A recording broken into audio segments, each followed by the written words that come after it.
Good evening, everyone. I'm delighted to welcome you all here to this lecture tonight by Rebecca Jarman. Rebecca is Professor of Humanities at Leeds University, and her expertise lies in Latin American culture, history, society, and politics. And tonight, Rebecca is going to talk to us about the international photography work of the Leeds industrialist turned photographer, Godfrey Bingley. So without further ado, I'll hand over to Rebecca.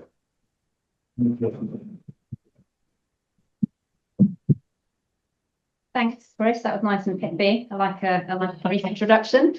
I'm really pleased to be here. It's really lovely to come and just chat to interesting people about interesting things. So thank you so much for inviting me, and thanks for holding this audience. Sometimes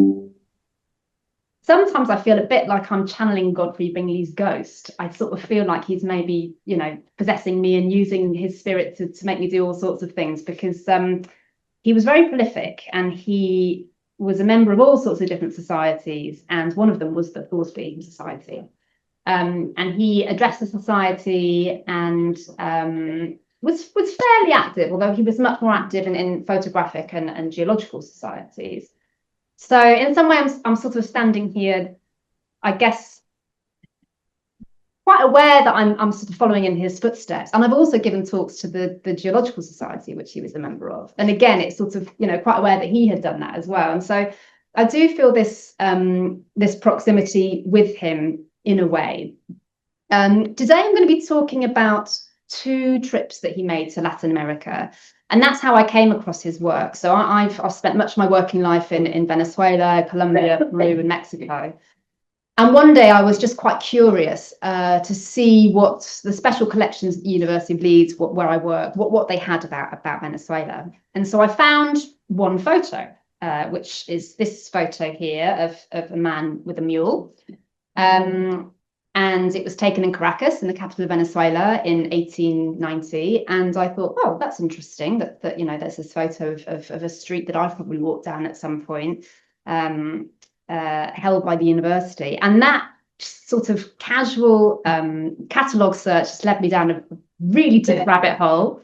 All sorts of interesting finds that are all kind of accidental and quite peripheral to what I'm supposed to be doing really with my time. But anyway, some of it, or all of it, I found really quite interesting, and I'm hoping that you as an audience can perhaps help me with some of the questions that I've got, because I'm coming at this from a sort of global perspective, a world perspective, but you'll know far more than I do about local history. So perhaps you can help me with some of the mysteries and questions that I still have, and there are many of them. Now, oh no, it's because there's a Zoom announcement, I think.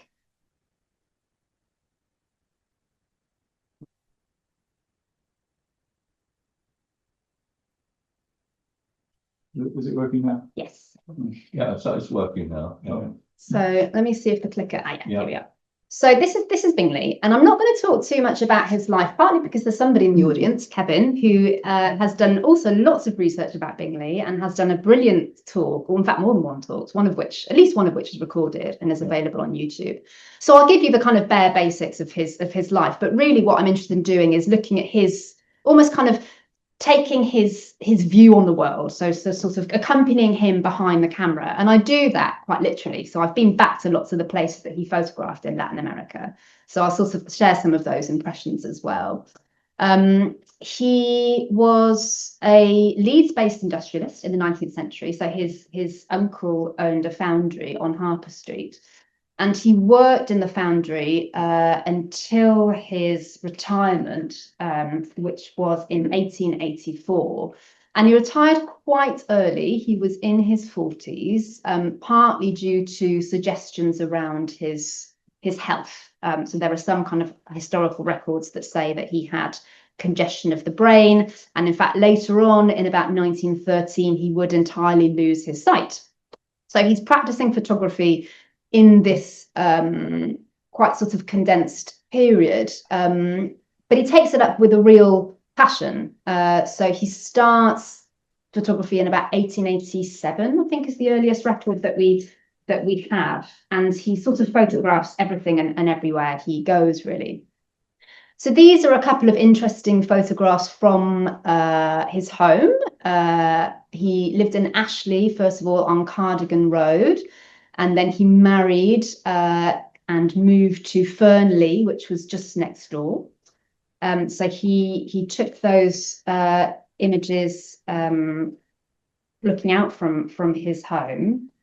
And one of the quite interesting things about looking at his Leeds-based photography that I've written about elsewhere is that he's creating this quite sort of bucolic or pastoral view on Leeds. So a lot of the photographs are like this. They're photos of green spaces, relatively empty spaces. Well, not empty, I shouldn't say empty, but bucolic spaces. So there's an interest in representing the kind of suburban fast of Leeds, which in some ways at this point was disappearing. So you've got this kind of frenzied thrust towards urbanisation, which happens in the mid to late 19th century. And none of that really appears in Bingley's photography. He's very much attracted to, I guess, deep time and the old world and the mysteries of the universe, as I hope to illustrate.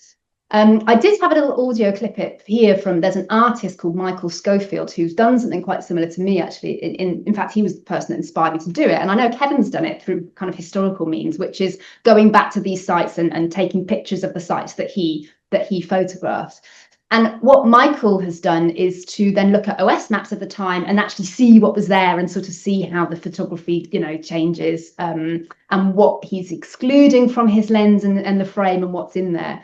And the little audio clip from Michael says that actually there were terrace houses being built at this site at this time that he was taking this photograph. So Bingley's kind of deliberately putting his camera towards the direction of a certain kind of portrait of Yorkshire that's not necessarily a urban or inner city one, which is interesting given that he made his career in a foundry and he spent much of his life working in the foundry. Perhaps that's a reason, for not wanting to kind of go back to those sites and actually kind of explore other parts of the place where he lived. So there are lots of photos of Kirkstall Abbey. This is one of his earliest photos taken in 1887, but he went back to Kirkstall Abbey time and time again. I came to the library here on Tuesday just to have a look at some of their archival records. I was working with Patrick, who very kindly got out some of his materials relating to Bingley. And he mentioned this correspondence between Bingley and some local historians who were making a book about Kirkstall Abbey. And there are some letters from Godfrey Bingley alluding to the fact that one of the authors of this book had questioned the quality of his photograph and that the light was too dark. And that was quite interesting to read because he was quite defensive and I think probably rightly so, said, look, at certain times of day, this area of the Abbey is always in shade. It's really hard to get a good picture of it because of the fact of, the way that the walls are constructed. There's never really good light there. So I can go back and try if you want me to on a bright afternoon, but basically it's not going to get any better than what you already have. So he was very kind of interested in the technical aspects of photography. And I've seen lots of lists of lectures where he is actually training other amateur photographers. He seemed to know a lot about the kind of scientific process of photography, but also about kind of artistic framing and so on. So he's interesting to look at from a kind of history of photography perspective as well. One of the reasons he's actually able to take so many photographs, so there are 10,000 glass plate negatives of Bingley's held at the University of Leeds. So, I found my one little picture of Venezuela and then, imagine how many hours of my life I have since spent kind of filtering through some of these photos. But one of the reasons he was able to take so many photos was because around this time, there was a kind of technological transition from wet plate collodion, which was a process whereby it was very large glass plates and all of the development of the photo had to be done on site. So if you wanted to take a photograph, you had to take all of your kind of mini laboratory, your development equipment along with you in a field tent, as it were, and not only erect the camera, but also erect the field tent, the kind of laboratory that you would be working with next to you, and you take the picture, and then you would immediately have to develop the picture on site. So obviously that really encumbered photographers, and it meant that they were limited the amount of pictures that they could take. This glass plates photography, using gelatin, totally transformed that process. So it was much more like taking a Polaroid. You could have a little square piece of glass, so obviously not quite as convenient as taking a Polaroid, but you wouldn't have to develop on site. So you'd have the glass plate. It's kind of an 8 by 8 inch square that you would slot into your camera, pre-prepared with the chemicals that you required, and you take the image and then you put it back in your bag, and you could take it home and you could develop later on, which is what he did. There was a dark room at the Leeds Mechanical Institute, I believe. So he would take lots of his photos during the day, and then he'd go and develop his photos at Leeds Mechanical Institute. So these were the kind of photos that he was taking. Cottage, Morris Lane, Kirkstall, this very kind of wistful, almost fairy tale cottage, some kind of traces of urbanization. So the canal boats, which obviously now we associate with the pastoral lifestyle, but that wasn't necessarily the case in the 19th century. And you can see here by the index the kind of images that he was drawn to in his early years of photography. So we've got abbeys and prairies, castles, churches, cottages, domestic architecture, fonts, round towers, stones, earth dwellings. I love that phrase, very poetic, kind of earth dwellings, stone circles. So you can see here the kind of the beginnings of not only the photographer, but the geologist. And he only becomes interested in geology a bit later, as I'll explain. But clearly these were kind of the sites and the subjects that he was drawn to. And it was almost like the more he photographed them and the more he visited them, the more he then wanted to find out about these places from not just a photographic lens, but also a historical lens, hence joining the Thoresby Society, and a geological understanding, hence kind of all of his geological activity. But then he was also interested in the political. He was part of the Young Men's Christian Association. So any society that you can imagine, really, as Kevin has said before, he was a part of in late 19th century Leeds. One of the reasons I really like looking at his photographs is that you can start to notice sort of patterns between them and the things that he was drawn to and the things that I sort of find quite interesting as well. So he really likes looking at equivalences between nature and architecture, for example. He likes, and I think I quite like amateur photography. I think lots of photographers like archways, they like windows, they like peepholes because they're aesthetically pleasing, but also because they call to mystery. You know, whenever you see an archway or window, you think, oh, what's beyond there? What's kind of going on there? And I think we have to remember at this time, geology was becoming very fashionable, and it was a window onto a deeper, wider universe, and it was a window onto cosmic time and kind of big planetary ontological questions as well. And so when he was kind of looking through these archways, I like to imagine that he wasn't just sort of thinking about the prettiness of them, really, but also about the kind of these vast cosmic processes that had created and weathered these stones, and how these kind of vast cosmic processes were also, in a sense, spiritual or religious. I think he was quite a religious man, just looking at his interests. And sometimes I think we tend to separate the two, but actually I think in some areas of science in the 19th century, the two were still very much linked together. So he becomes interested in geology a bit later. So he takes the photography first, and then he sort of starts looking at the geology, and he meets Professor Kendall, who is one of the founding professors of the University of Leeds. He's one of its first professors at all, and he works in the Department of Geology, which is one of the first departments of the university. And this I found quite interesting as well, because so geology was one of the first departments of the university, but so was the Department of Languages, where I work. And I almost wondered, and I'll kind of come back to this idea later, whether that was a coincidence or not. Was it required, you know, when thinking about 19th century industrial history, thinking about geology, thinking about industrial development, mining, exploration, and so on, did you require languages to actually further some of these kind of industrial interests in on a global scale, which is what Britain kind of aspired to do at that time. When I gave my talk to the geology group, I mean, I just because of my character and my knowledge and my expertise, was placing much more emphasis on this aesthetics, and I think I talked a little bit about the kind of fairy tale, whimsical kind of dimensions of Bingley's photographs, because I like that and I find that to be appealing. But they did point out to me, rightly so, that yes, that's fine, that's fair enough, but he was considered, a serious, a real geologist as well, and his photographs illustrate this particular book, Geology of Yorkshire, which is still used to teach students today, and that was by Kendall and Root.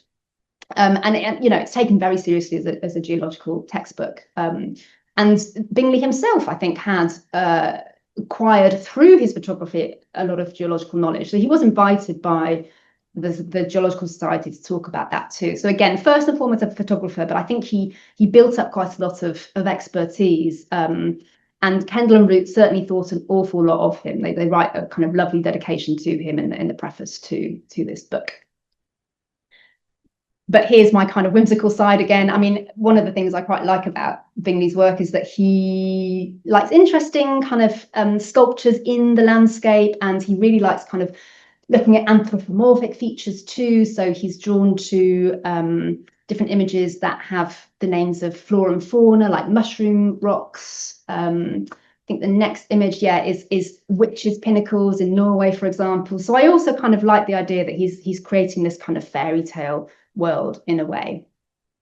So Bingley travelled quite a lot, in fact an awful lot for somebody, I think, of his time, although perhaps someone might correct me, maybe travel was easier then than I'm imagining.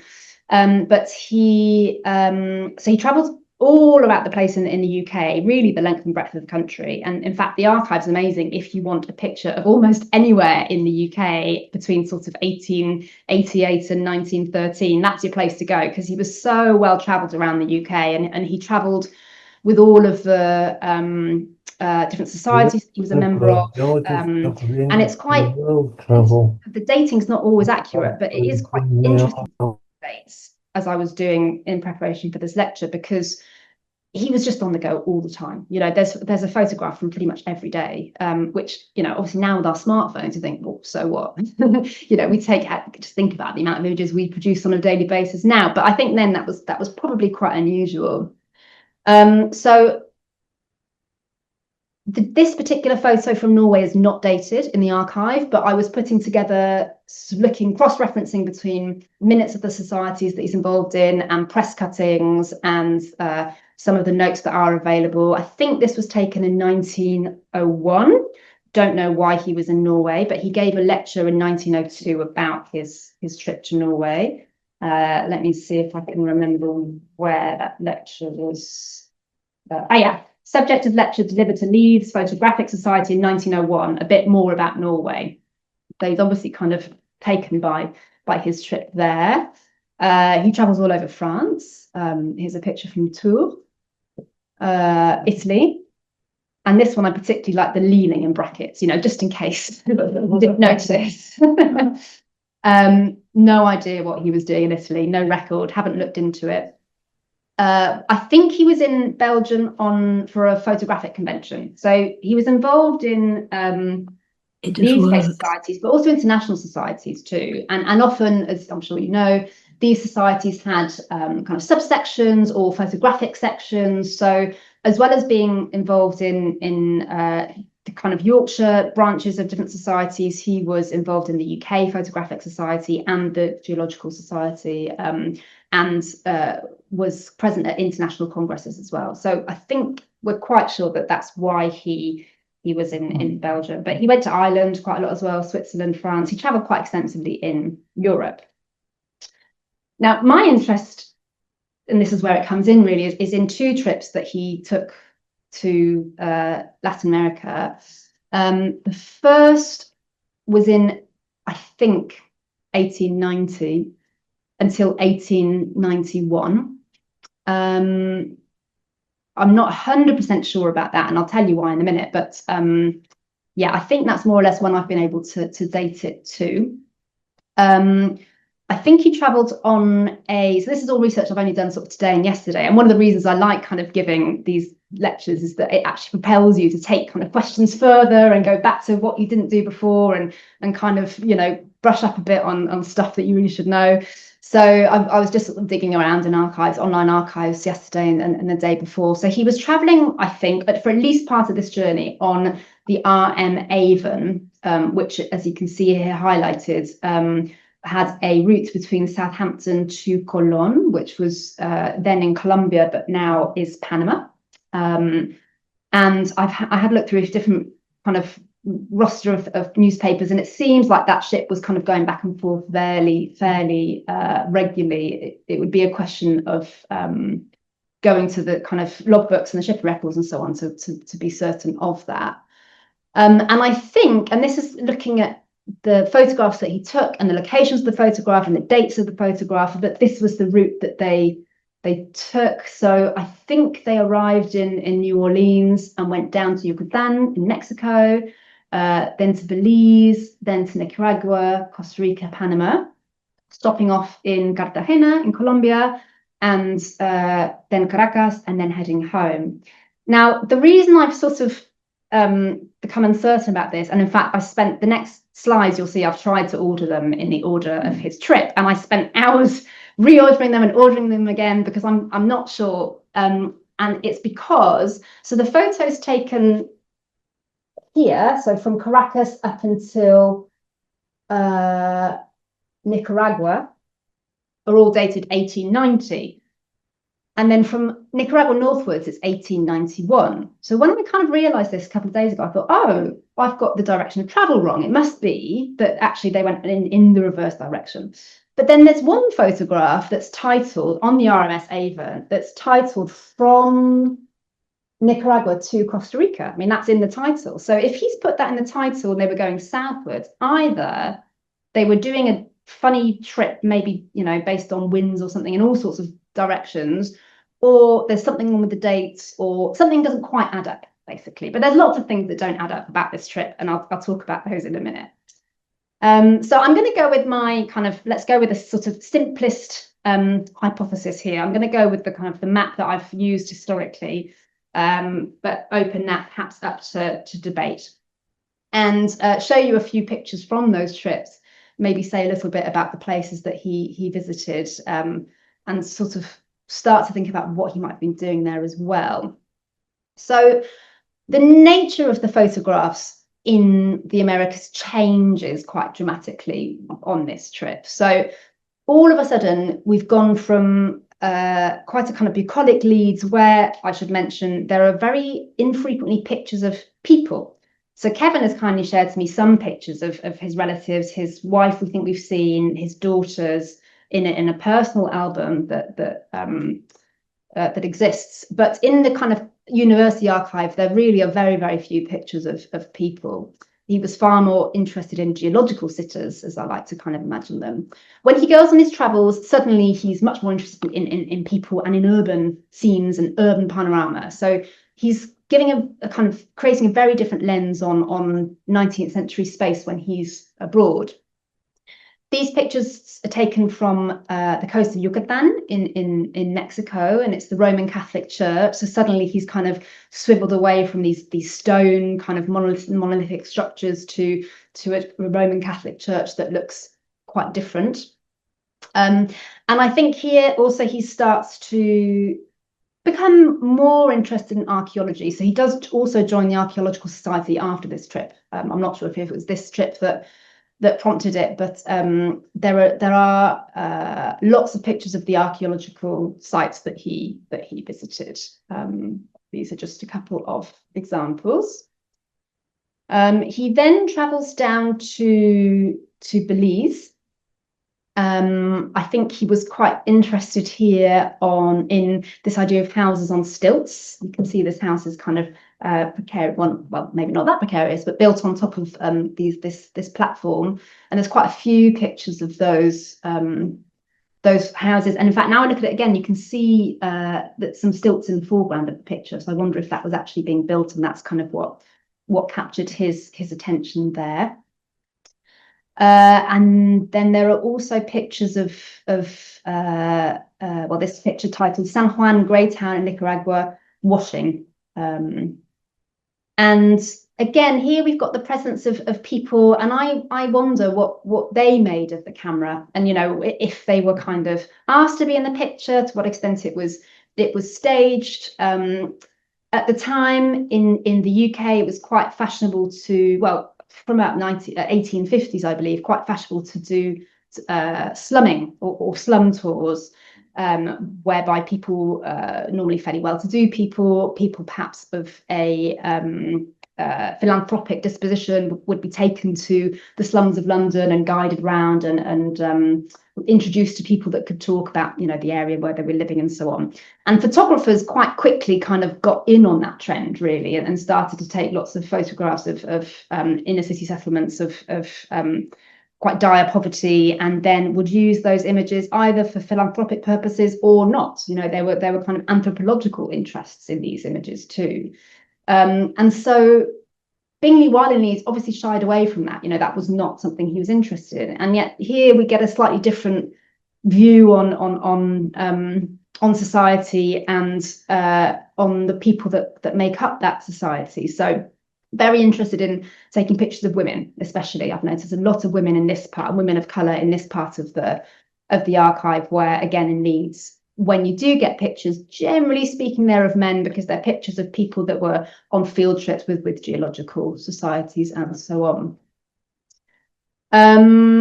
This is quite an interesting picture. I have thought that the man on the left might be Bingley, and in fact I was totally convinced of this until making the error of going back and zooming in again really closely and comparing it with, you know, the images that we have of Bingley, and I suddenly thought, actually, is that him? I don't know. I'm not convinced. I wonder if it is him who was taking the photo, but here he is anyway, behind or in front of the camera in Costa Rica. And at this time, they had just finished building a railroad from the capital of Costa Rica to this port town, Port Limon, which was also new. It was really only the port. There wasn't much there really. And that did, well, yeah, get me thinking about what he was doing there, why he was in the Americas at a moment in time where, you know, tourist travel was not massive. If he was traveling the whole time on the RMS Avon, then it was a mail ship, you know, it wasn't a cruise ship, as far as I understand. He hadn't kind of paid for a retired cruise around the Caribbean. Maybe it was a kind of early precedent to that, I don't know. All of the photos from this trip are of the coast. So if he went inland, maybe he did, but we don't have the pictures of any kind of inland excursions.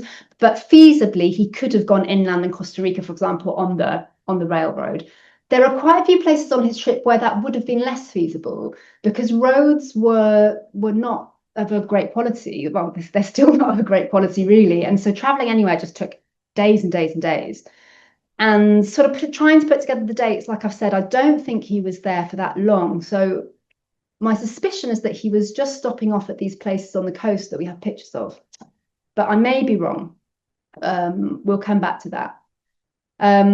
Interested in animals and animal life. So we've got these pictures of giant turtles, which of course we still associate with Costa Rica, ecotourism, and all the rest of it. A picture of RMS Avon in port in Colón, which, as I mentioned, was then part of Colombia, but since kind of repartitioned, now part of Panama. And I quite like the inclusion of just that person in a white coat against the kind of darker background with their umbrella right in the middle of the frame there. It's almost actually that the pictures of that person and not the boat. The boat just happens to be there in the background. And this is Cartagena in Colombia. Very important port, historically was always under attack in the 18th century, especially when there were a kind of saturated presence, let's say, of would-be colonial powers in the Caribbean. So you had the French, the Spanish and the British. and the Dutch all kind of jostling for power. And Cartagena was a kind of key port site and a kind of strategic point as well during some of those battles in the 18th century. By the time Bingley was there in the 19th century, the Spanish Empire had kind of wound down, really. So most of the American countries had become independent republics in the 1820s, 1830s. Cuba and Puerto Rico remained Spanish entities until 1898, and then when they were lost effectively to the US, I guess, that was seen, you know, as the kind of the real end of the Spanish Empire. So Godfrey Bingley went in quite an interesting time to these places in terms of the geopolitics of Latin America, and also it was a time when the US and the UK were jostling for not imperial power anymore, but a more kind of coercive industrial power. So that may kind of give us a clue as to what he was doing there if it wasn't a holiday. So a few more pictures here of the people that he encountered in Cartagena. Cartagena domestic scene. So again, quite a striking image, especially when you kind of put this side by side with some of the pictures that he was taking elsewhere. I wonder, again, especially looking at this particular person, you know, to what extent she was posed, or, you know, what conversation was had around her appearing in the picture. And then I mentioned I've been back to some of these places. So here are some of my efforts to try and recreate Bingley's photo. Cartagena's very hot.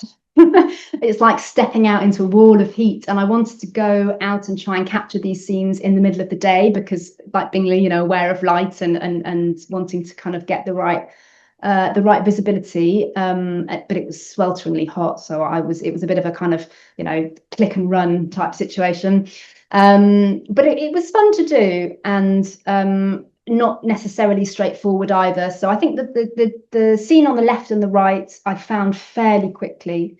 You can see that the angles are all a bit off. That's partly because of the camera I was using, and partly because of on the left photo there was construction works going on, like right up until the point where I was standing, so I couldn't actually get any further back to get that sort of face-on image that Bingley had achieved.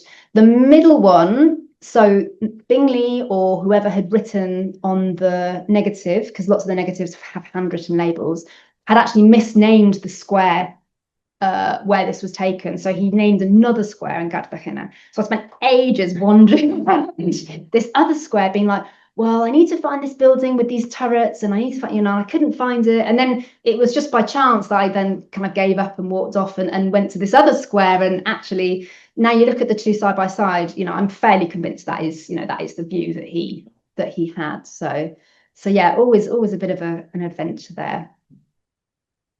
And then, if my route map is correct, his final stop would have been Venezuela in Caracas. Like I say, that picture's ended up on the cover of my book, which is about 20th century Venezuelan cultural history. And he took this kind of trio of photos from a panoramic vista from a park, which had not long been built. So Venezuela at this time, it was governed by a military man, as most Latin American countries were in that time, called, well, he was known as El Caudillo Ilustrado, or kind of like the enlightened military man.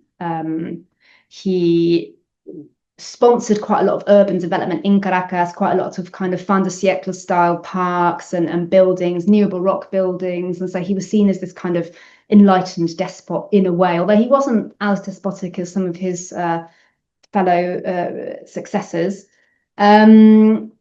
So this image is taken from just as he had retired, this particular president, and it's taken from a park that the president had commissioned, which was sort of done, you know, adorned in a 19th century European French style, I guess.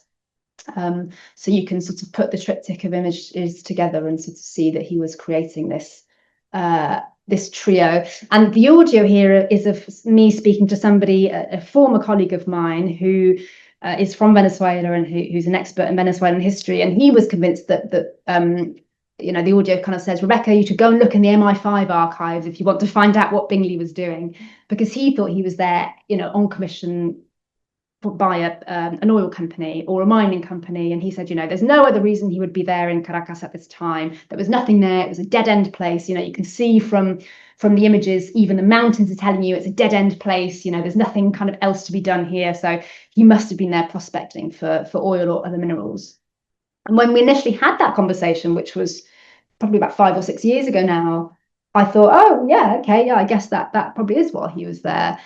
And the idea stayed with me, and I'm not convinced that it is the case, because I've made so many inquiries, and the geologists that I spoke to were like, not really sure.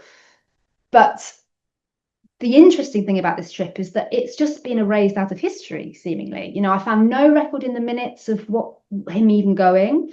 I found no records in the press. None of the lectures that he's given are ever about this trip. There's no notes, no diaries that accompany these images. It's almost like it was a secret and he didn't tell anyone about it. And that I find really intriguing. And maybe I'm wrong. Maybe I've been looking in the wrong places, but I'm just sort of desperate to know really what he was doing there and why he was there, because it just feels like a really good kind of secret to be let into, really. And he wasn't the only foreigner that was in Venezuela at this time, although I don't think there were many. But this is a picture, quite a similar picture actually, by somebody called Richard Bartleman, taken exactly the same year and really not far away from where the images that Bingley took.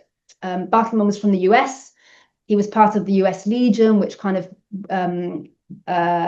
was a branch of the embassy, and he was an engineer, and I'm sure he actually was there looking at prospective sites for the extraction of oil, and they'd already identified 2 sites by 1891.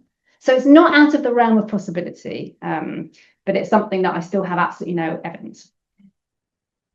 So, as I say, I think he was there for a couple of months. I think he returned. He was definitely back in the UK by the 17th of January, 1891. Yeah. This was the first image he took when he got back at a quarry in Meanwood, which I think is quite interesting because he's gone from, you know, all of these kind of exotic images to a spade. And he gave a lecture on the 17th of January in 1981 about his travels. And when I saw this, so I initially saw the note in the Leeds Times, and all the note says was, oh, he gave a lecture about his holiday and he showed some photographs from his holiday. So I thought, oh, well, you know, there we have it. It was a holiday. And then I kept looking, and then I saw this note in the Leeds Mercury Weekly Supplement. And in fact, the holiday, if you can see here, this holiday work consisted of views at Matlock, Haddon, Wingfield, Dovedale, Llandudno, Conway, Betws-y-Coed, Buckhead, Beddgelert, Llanberis, and they were much appreciated. So no mention of anywhere else other than, you know, really quite pleasant places in the UK, but not so exotic as perhaps the Americas. The other quite interesting thing that I found out over the last couple of days of working with Patrick was that he was involved in founding a photographic section of the Thoresby Society, which committed to creating a photo survey of Leeds. So that was in 1890. And it was not just Bingley, a few other people kind of committed to creating this section, and agreed among, you know, there were various kind of almost like audience suggestions, as it were, of places they should photograph. So they came up with a list of places in these that they should photograph, which, as Patrick suggested, was actually quite an interesting thing to look at, because it was like, oh, what did these people think was important and worthwhile of photographing or capturing at this time? So Bingley committed to looking at the Bear Pit, Woodhouse Ridge, Moot Hall, Adel Church, Kirksall Abbey, Kirksall Grange, somewhere else that I can't quite read out, Headingley, and South Parade Chapel. So that's what he said he would do at a meeting on July the 9th, 1891.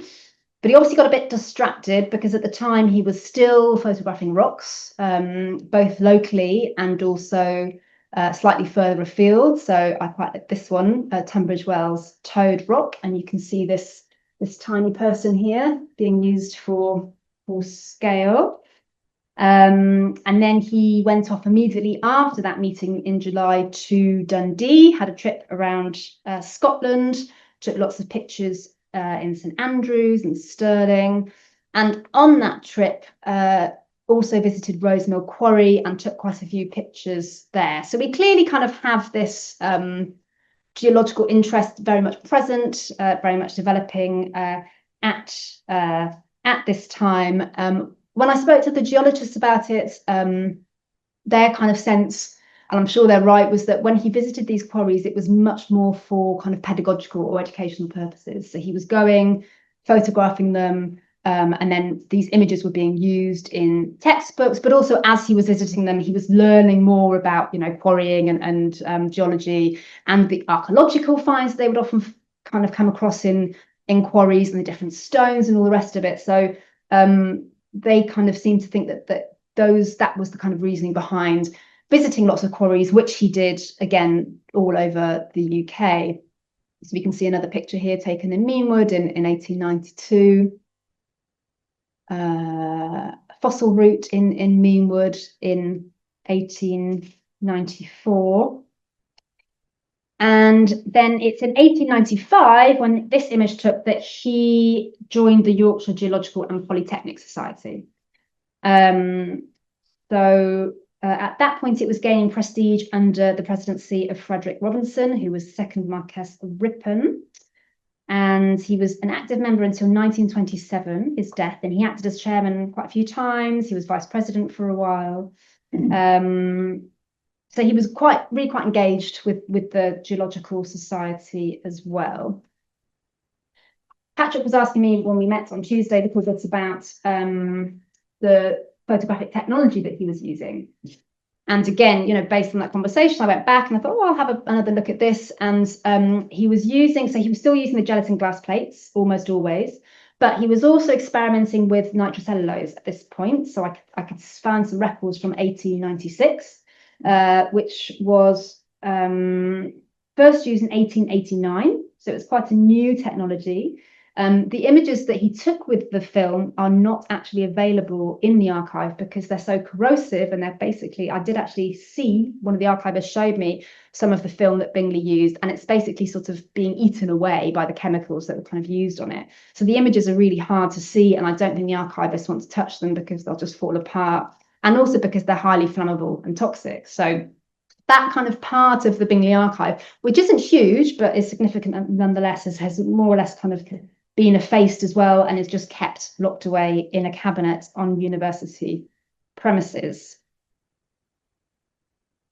So that's what he was sort of doing. That's how he accounted for a time between returning in 1891 and 1896. And in 1896, and again, not 100% confident with dating, but I think between October and November took a second trip to the Americas. So I've looked at the archive, there's no photos after August 1896. He didn't take that many photos in winter, actually. So quite often, if you look at the dates from the photos, September, November, definitely from November till sort of March, of fallow months, if you will. So that's not that uncommon. He was at the Leeds Photographic Society in September the 12th, and he was reported at by the press in being in attendance at another meeting on November 28th. So maybe he travelled in that window, which I think would probably make sense with the shipping routes as well. So this time he only went to Mexico. I think he probably anchored in Veracruz, which I think is where this image was taken, off the coast of Mexico. And he did travel inland this time. So you can see from my attempt at making a map here that he went up to Mexico City and spent some time there, and kind of then I suspect came back by the same route, but still don't really know. So again, lots more photos of people. Some of the glass plates are bigger here. So he was using, I'm not sure exactly what, but he was using a slightly different technology when he went on this trip. Who knows if he took some nitrocellulose film with him as well. So I can imagine that he was traveling, it looks here like he was traveling on coastal roads for some time, because lots of the pictures have this sort of perspective. And again, kind of taking pictures of the people that he encountered en route, although this bit looks like he was obviously on foot taking this photograph. But then he goes inland. And there are quite a few photographs like this that go on for some time. This one I particularly like because again it sort of shows his artistic vision. I like the fact that the three people photographs sort of create the peak of this outcrop, and he's clearly, I don't know whether he staged it or whether they just happen to be like that, but I like this almost kind of performative interaction with the mountain peak here that he's captured.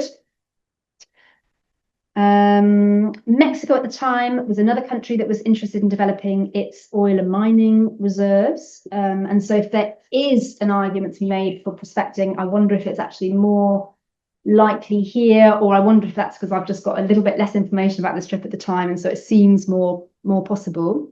But he travelled until arriving to Texcoco, which is just on the outskirts of Mexico City. You can see a market scene here. So he's using, and again, I would need to check this with a kind of photographic expert, but you can see obviously the size of the images changes. So he's taken with him, if it's just one trip, maybe it was 2 trips, but he's using different sized glass plates here.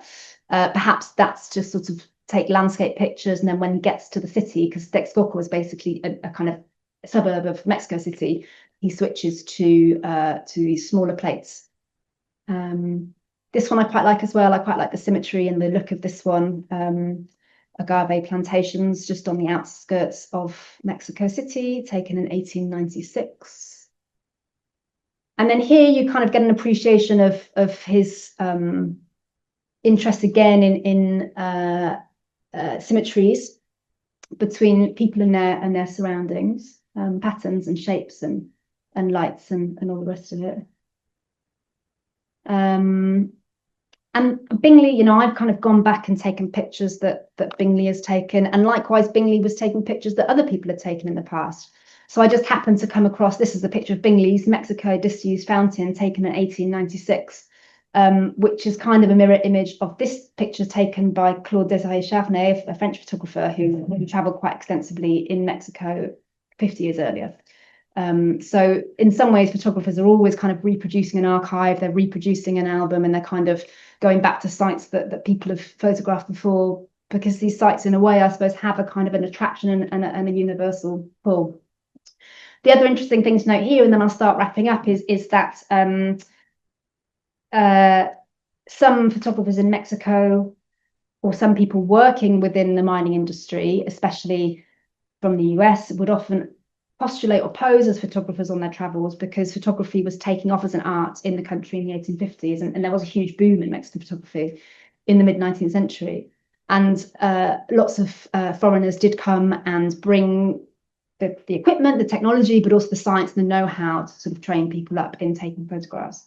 And so quite often, if you weren't really supposed to be in the country, but you were found to be there, you could sort of say, oh, I'm a photographer, and that would be the end of the questioning, really. So I have found evidence that some people did go on the commission of mining companies, international mining companies, and kind of pose as photographers. So again, just another kind of intriguing point there.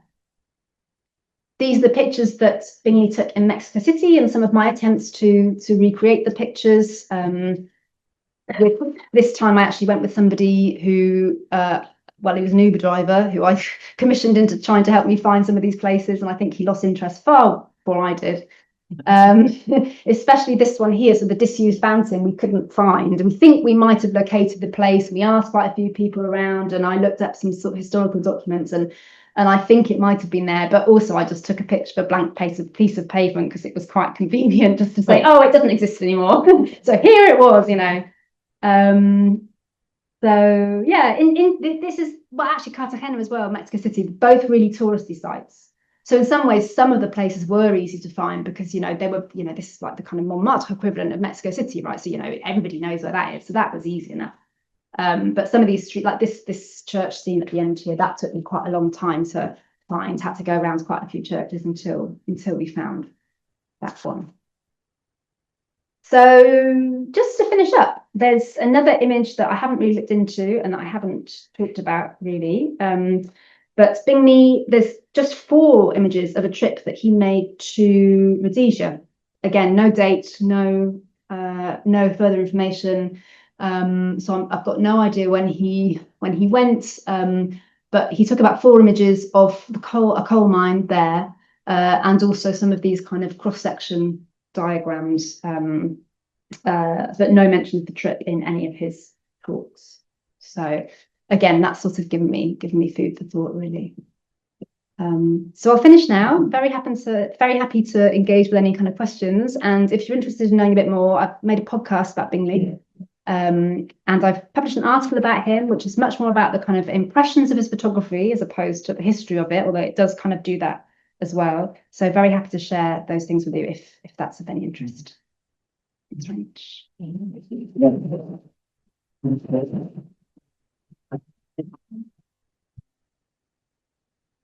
Thank you, Rebecca. That was great. Really, really interesting, and being able to see all those exotic places that Bingley went to in the late 19th century. Just fascinating.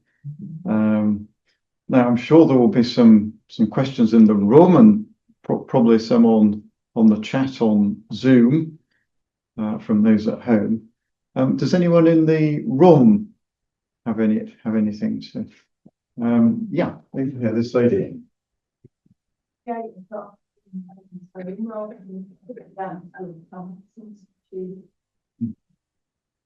that's a good question. I mean, I don't think he did. I mean, it relates to where all the money was coming from as well, right? You know, I don't know how much funds. I mean, he obviously did have funds available. It's unclear how much. You know, how much of this travel was sponsored, how much it wasn't. You know, he lived in a kind of. He was from a sort of solid middle class family, I think, but they weren't kind of exorbitantly wealthy. Not compared to, you know, some of the kind of real powerhouses of the time. And so, you know, it may well be that he just didn't have the funds to set up all the space, or perhaps he did have one and didn't. But he does mention going to Leeds and Cunliffe Institute in a few different notes that I've seen. So I think that's where he was going. Yeah. If people didn't catch the question, it was, why did he have a laboratory? He didn't have a dark room In his own home. but he may well have done. Well, he might have done. Because I mean, think about Thorneyhurst, his final house, which is enormous. So I mean, this question of how he managed to live for 42 years in retirement and do all of this. And my speculation is he must have had large investments. He must have had property, things that we don't know about. But clearly, he, you know, in a sense, to me, he did seem to be in those later years. Once he'd sold the foundry, he did appear to be really quite well off. Is the archive available online? So. Yeah, if you just go onto Leeds University's sort of special collections website, and it's all available online. Yeah. Can you order copies of pictures? Yeah. Okay, yeah. Patrick. I'm interested to know how bad his loss of sight was. So he lost his sight in 2013 and then went on. Yeah. Did he have to stop processing? And he was. Just a question from the room about Bingley's loss of sight, and how serious that was. Yeah, I mean, I think it was life-changing. He basically had to give up photography overnight, and gave away all of his collection.